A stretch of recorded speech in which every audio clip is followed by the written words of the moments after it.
सबको जय मसीह की। प्रभु यीशु मसीह के नाम में आप सभी का स्वागत है। और आज का जो हमारा संदेश है वो है परमेश्वर का भय और संसार का भय। आज हर व्यक्ति के जीवन में भय, और कौन सा भय सही है, इस संदेश के माध्यम से हम लोग जानेंगे। तो कृपया करके हमारे इस संदेश में अंत तक बने रहिए।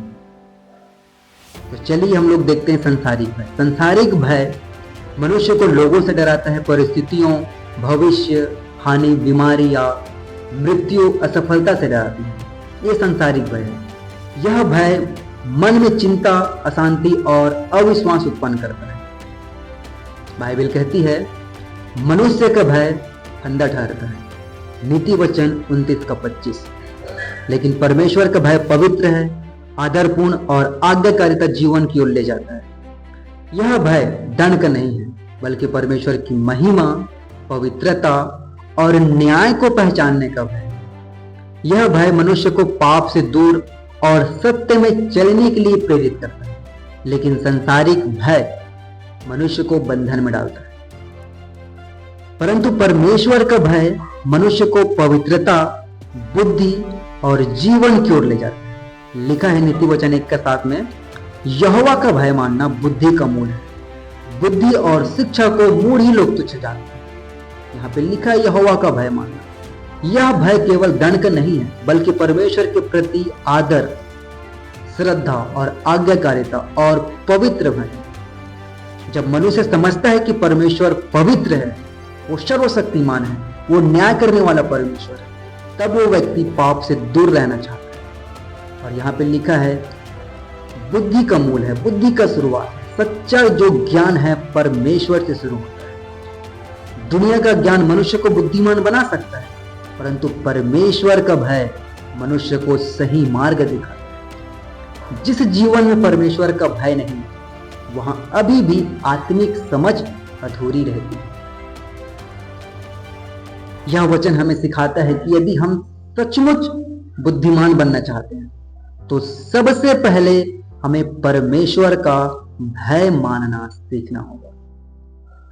लिखा है नीति वचन 16:6 में, अधर्म का प्रायश्चित कृपा और सच्चाई से होता है, और यहोवा के भय मानने के द्वारा मनुष्य बुराई करने से बच जाते हैं। इस वचन में दो महत्वपूर्ण सत्य बताए गए हैं। करुणा और सच्चाई के द्वारा अधर्म का प्रायश्चित होता है। यहाँ करुणा और सच्चाई परमेश्वर के स्वभाव को प्रकट करते हैं। और यहाँ पे लिखा है यहोवा के भय मानने से मनुष्य बुराई से दूर रहता है। परमेश्वर का भय पाप से बचाता है। जिस व्यक्ति के हृदय में परमेश्वर का आदर और भय होता है, वह जानबूझकर बुराई में नहीं चलना चाहता। वह सोचता है क्या वह यह कार्य जो कर रहा है उससे परमेश्वर प्रसन्न होगा। इस पर वो मनन करता है। लिखा है रोमियो 8:7 और 8 में, क्योंकि शरीर पर मन लगाना परमेश्वर से बैर है, क्योंकि न तो परमेश्वर की व्यवस्था के अधीन है और न हो सकता है, और जो शारीरिक दशा में है वे परमेश्वर को प्रसन्न नहीं कर सकते। इन वचनों में प्रेरित पौलुस मनुष्य की शारीरिक और आत्मिक दशा के बीच अंतर बता रहा है। मनुष्य, लिखा यहां पे, शरीर पर मन लगाना परमेश्वर से बैर रखना है। शरीर का अर्थ केवल शरीर नहीं, बल्कि पापमय स्वभाव है। जब मनुष्य अपनी इच्छाओं, घमंड, वासनाओं और सांसारिक बातों के अनुसार चलता है, तो उसका मन परमेश्वर के विरुद्ध हो जाता है। और ऐसा मन परमेश्वर की इच्छा को नहीं चाहता। ऐसा मन अपनी ही इच्छा पूरी करना चाहता है। ऐसा मन पाप में आनंद खोजता है। और यहाँ पे लिखा है जो शारीरिक दशा में वे परमेश्वर को प्रसन्न नहीं कर सकते। यदि जीवन केवल संसार, पाप और स्वार्थ के अनुसार चल रहा है, तो ऐसा जीवन परमेश्वर को प्रसन्न नहीं करता। परमेश्वर को प्रसन्न करने के लिए नया जन्म और पवित्र आत्मा का कार्य आवश्यक है। यह वचन हमें आत्मिक स्थिति जांचने के लिए बुलाता है। क्या हम शरीर के अनुसार चल रहे हैं या फिर परमेश्वर के आत्मा के अनुसार। भजन संहिता में लिखा है, 10:4 में, दुष्ट अपने अभिमान के कारण कहता है कि वह लेखा नहीं देगा। उसका पूरा विचार यही है कि कोई परमेश्वर है ही नहीं। दुष्ट अपने अभिमान, अपने घमंड में, और घमंड जो है, घमंड मनुष्य को परमेश्वर से दूर कर देता है। जब व्यक्ति अपने आप को पर्याप्त समझता है तब उसे परमेश्वर की आवश्यकता महसूस नहीं होती। वह अपनी बुद्धि, अपनी शक्ति और अपनी इच्छाओं पर भरोसा करता है। यहां पे लिखा है उसके विचारों में परमेश्वर का स्थान नहीं होता। और यह सबसे गंभीर बात है। मनुष्य बाहरी रूप से धार्मिक दिख सकता है, परंतु उसके विचारों और उसके निर्णयों और जीवन में परमेश्वर का स्थान नहीं होता, तो उसका हृदय परमेश्वर से दूर हो जाता है। रोमियो में लिखा है 3:11 में, कोई समझदार नहीं, कोई परमेश्वर का खोजने वाला नहीं, कोई समझदार नहीं। यहां समझदार का अर्थ केवल सांसारिक बुद्धि नहीं, बल्कि आत्मिक समझ है। मनुष्य अपनी प्राकृतिक अवस्था में परमेश्वर की सच्चाई को सही रूप से नहीं समझता, क्योंकि पाप ने उसके मन को अंधा कर दिया है। यहां पे लिखा है कोई परमेश्वर का खोजने वाला नहीं। मनुष्य स्वभाव से परमेश्वर की ओर नहीं जाता। पापी हृदय इतना अपनी इच्छाओं और सांसारिक बातों की खोज करता है। जी हाँ, पापी हृदय अपनी इच्छाओं और सांसारिक बातों की खोज करता है, न कि परमेश्वर। इसका अर्थ यह नहीं कि लोग धार्मिक कार्य नहीं करते, बल्कि यह कि अपने स्वभाव में कोई भी शुद्ध और सच्चे मन से परमेश्वर को नहीं खोजता, जब तक परमेश्वर स्वयं उसके हृदय में कार्य न करे। लिखा है यूहन्ना 6:44 में, कोई मेरे पास नहीं आ सकता जब तक पिता जिसने मुझे भेजा है उसे खींच न ले, और मैं उसे अंतिम दिन फिर जिलाऊंगा। यह वचन यीशु मसीह ने कहा। जी हाँ, जब वे लोगों को सच्चे विश्वास और उद्धार के विषय में सिखा रहे थे, है ना, तो यहां पे लिखा है कोई मेरे पास नहीं आ सकता। मनुष्य प्राकृतिक अवस्था में स्वयं से परमेश्वर की ओर नहीं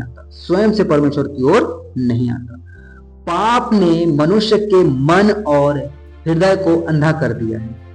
इसलिए केवल मानवीय इच्छा या बुद्धि से कोई सच्चे रूप से मसीह के पास नहीं आ सकता। यहाँ पे लिखा है जब तक पिता उन्हें खींच न ले। यहाँ खींचने का अर्थ है बलपूर्वक घसीटना नहीं, बल्कि परमेश्वर का सामर्थ्य और प्रभावशाली कार्य है, जिसके द्वारा वह मनुष्य के हृदय को खोलता है, उसे समझ देता है, ताकि वो मसीह की ओर आकर्षित करे। यह कार्य होता है पवित्र आत्मा के द्वारा, वचन के द्वारा, पाप का बोध दिलाने के द्वारा, सत्य के प्रति मन को खोलता है। जैसे कि प्रेरितों के काम में लिखा है 16:14 में कि परमेश्वर ने उस लुदिया नामक एक महिला के हृदय को खोला। और यहाँ पे रोमियो 3:11 बता रहे कि स्वभाव से कोई परमेश्वर को खोजने वाला है ना। तो परमेश्वर ही है कि व्यक्ति के हृदय को खोलता है ताकि वो मसीह की ओर आकर्षित होता है। हम लोग देखेंगे प्रकाशित वाक्य उसका 20 और 11 से 15 तक। फिर मैंने एक बड़े श्वेत सिंहासन और उसको जो उस पर बैठा हुआ है देखा, जिसके सामने से पृथ्वी और आकाश भाग गए और उनके लिए जगह न मिली। फिर मैंने छोटे बड़े सब मरे हुओं को सिंहासन के सामने खड़े हुए देखा, और पुस्तकें खोली गई, और फिर एक और पुस्तक खोली गई, और फिर एक और पुस्तक खोली गई, अर्थात जीवन की पुस्तक। और जैसे उन पुस्तकों में लिखा हुआ था, उनके कामों के अनुसार मरे हुओं को न्याय किया गया। और समुद्र ने उन मरे हुओं को जो उनमें थे दे दिए, और मृत्यु और अधोलोक ने उन मरे हुओं को जो उनमें थे दे दिए, और उनमें से हरेक के कामों के अनुसार उनका न्याय किया गया।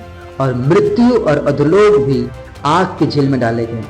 यह आग की झील तो दूसरी मृत्यु है, और जिस किसी का नाम जीवन की पुस्तक में लिखा हुआ न मिला, वह आग की झील में डाला गया। बाइबल में अंतिम न्याय का गंभीर और भयावह दृश्य प्रस्तुत करता है। इसे महान श्वेत सिंहासन का न्याय कहा जाता है। जी हाँ, महान श्वेत सिंहासन। यीशु मसीह को न्याय के रूप में सिंहासन पर बैठे देखा जाता है। श्वेत पवित्रता और धर्म को दर्शाता है। उसके सामने पृथ्वी और आकाश भी भाग गए। यह दिखाता है कि परमेश्वर की पवित्र उपस्थिति के सामने कुछ भी नहीं ठहर सकता। एक दिन अंतिम न्याय अवश्य होगा। परमेश्वर पूर्ण न्यायी है। पाप का दंड वास्तविक है। केवल यीशु मसीह में उद्धार और अनंत जीवन है। आज पश्चाताप और विश्वास का समय। यह भाग हमें परमेश्वर की पवित्रता, न्याय और उद्धार की आवश्यकता का गहरा एहसास कराता है। क्योंकि मत्ती में लिखा है 10:28 में, जो शरीर को घात करते हैं पर आत्मा को नहीं कर सकते, उनसे न डरो, पर उसी से डरो जो आत्मा और शरीर दोनों को नरक में नाश कर सकते हैं। सेम बात लूका 12 उसका 4 और 5 में लिखा है। रोमियो 3:18 में लिखा है, उनके आंखों के सामने परमेश्वर का भय है।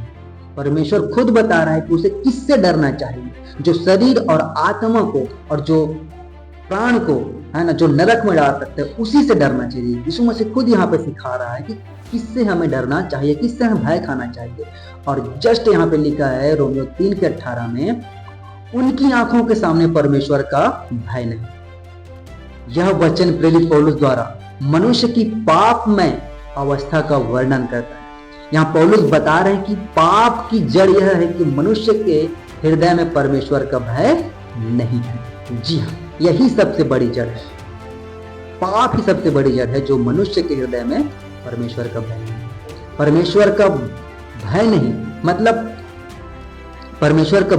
परमेश्वर का आदर, उसकी पवित्रता को मानना, उसकी न्याय को गंभीरता से लेना, उसकी आज्ञाओं में चलना।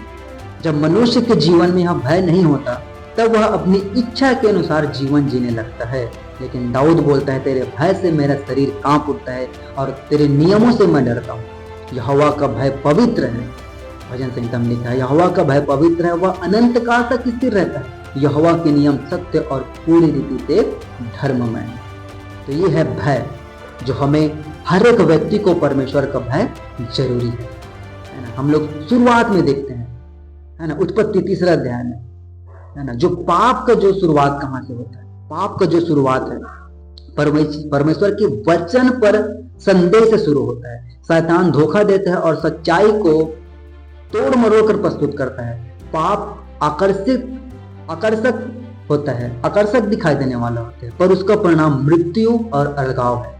पाप दोष, लज्जा और भय लाता है। परमेश्वर से छिपना, कैसे आदम और हव्वा परमेश्वर से छिपा। जब परमेश्वर वाटिका में आया, अदन की वाटिका में आया, तब हव्वा और आदम छिप गए। पहले वो परमेश्वर के साथ संगति करते थे, पर अब उन्हें पाप ने भयभीत कर दिया, पाप ने उन्हें डरा दिया। और आदम ने कहा, मैं डर गया क्योंकि मैं नंगा था। यह संसार में भय का प्रवेश का पहला उल्लेख है। पाप मनुष्य को परमेश्वर से दूर और भय से भर देता है। लेकिन मेरे प्रियो, हमें परमेश्वर का भय मानना बहुत ही आवश्यक है ना? क्योंकि भय, परमेश्वर का भय से ज्ञान का शुरुआत होता है। यह पाप से बचाता है, यह बुद्धि और समझ देता है, यह जीवन और सुरक्षा देता है। परमेश्वर का भय मानने से परमेश्वर प्रसन्न होता है और यह हमें पवित्र और आज्ञाकारिता जीवन जीना सिखाता है। लास्ट हम लोग देखते हैं सभोपदेशक 12:13 में लिखा है, सब कुछ सुना गया, अंत की बात यह है कि परमेश्वर का भय मान और उसकी आज्ञाओं का पालन कर, क्योंकि मनुष्य का संपूर्ण कर्तव्य यही है। सबको जय मसीह की। अगर आप इस संदेश से आशीषित हुए हैं तो इस संदेश को और बहुतों तक पहुंचाइए, ताकि हर व्यक्ति परमेश्वर का भय मानना सीखे और परमेश्वर के साथ सही संबंध में और उसकी आज्ञाकारिता में अपना जीवन निर्वाह कर सके। सबको जय मसीह की।